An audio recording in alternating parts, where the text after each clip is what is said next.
கண்மணி அன்போடு காதலன் நான் எழுதும் கடிதமே.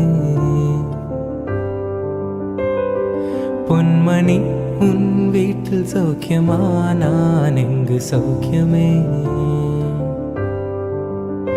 உன்னை எண்ணி பார்க்கையில் கவிதை சுட்டுது, அதை எழுத நினைக்கையில் வார்த்தை முட்டுது. ஓஹோ கண்மணி அன்போடு காதலன் நான் எழுதும் கடிதமே.